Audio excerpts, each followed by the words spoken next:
प्रणाम छात्रों, आप सबका Shram Shakti Vidya Niketan English medium school Maldad online classes में स्वागत है। मेरा नाम जादव वर्षा है। आज मैं आपको कक्षा 5वीं का हिंदी विषय पढ़ाऊंगी। पिछली तासिका में हमने नंदनवन का हरियाली में खुशहाली यह पाठ देखा था, तो आज हम बूंदे यह कविता देखेंगे।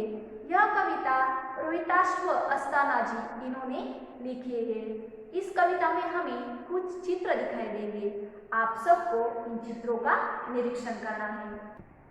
छात्रों, आप सबको यह कविता और यह चित्र ध्यान से देखना है।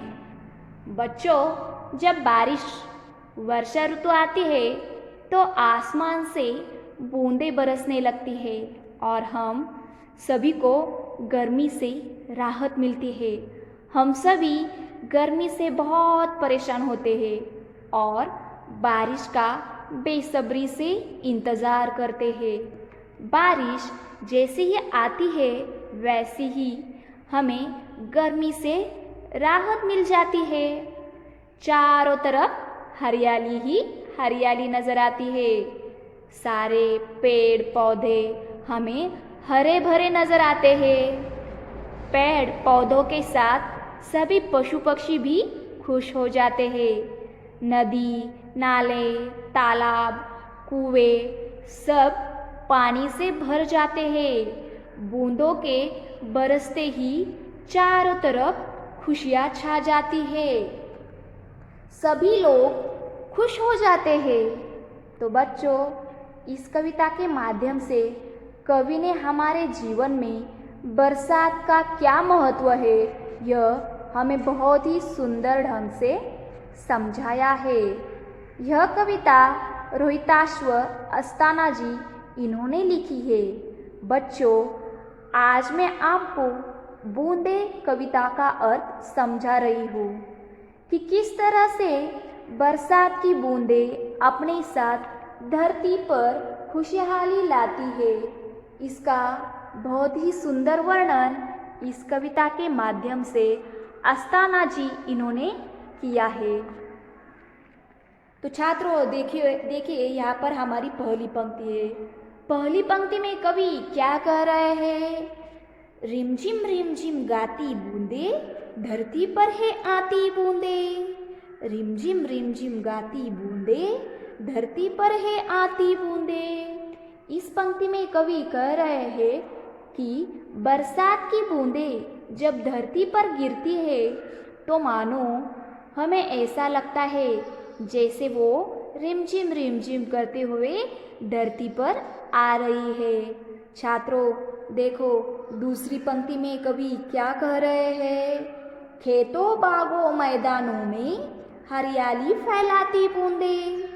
खेतों बागों मैदानों में हरियाली फैलाती बूंदें। इस पंक्ति में कवि कह रहे हैं कि बूंदों के धरती पर आने से खेतों में फसलें लहलहाती है।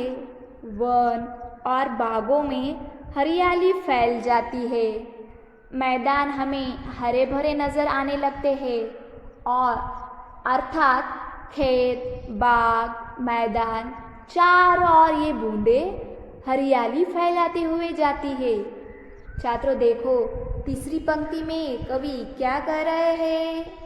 धरती से नालों नदियों में सागर में मिल जाती बूंदें। धरती से नालों नदियों में सागर में मिल जाती बूंदें। इस पंक्ति में कवि कह रहे हैं कि ये बूंदें धरती पर आती है तो छोटे मोटे नाले बहने लगते हैं। इन नालों से गुजरते हुए वे नदी में पहुंच जाते हैं और जब नदी सागर से मिलती है तब ये बूंदें भी सागर में मिल जाती है। छात्रों देखो, चौथी पंक्ति में कवि क्या कह रहे हैं?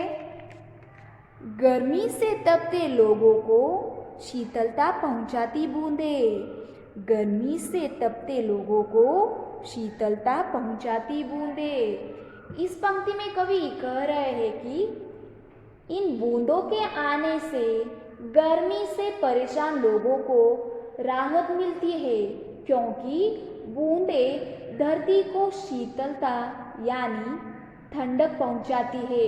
शीतलता यानी ठंडक। देखो छात्रों, पांचवी पंक्ति में कवि क्या कह रहे हैं?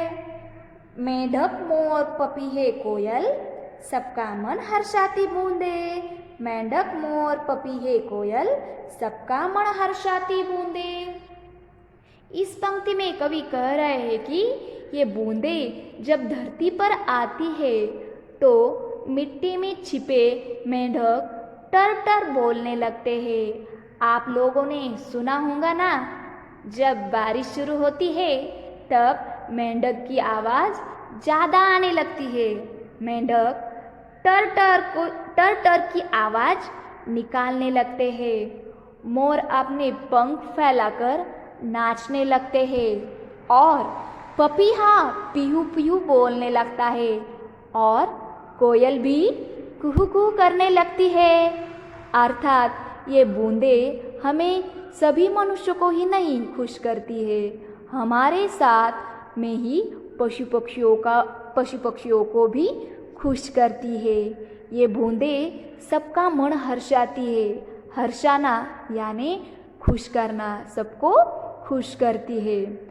अंतिम पंक्ति में कवि क्या कह रहे हैं? देखो, पुरवाई के रथ पर चढ़कर इठलाती मुस्काती बूंदे। पुरवाई के रथ पर चढ़कर इठलाती मुस्काती बूंदे।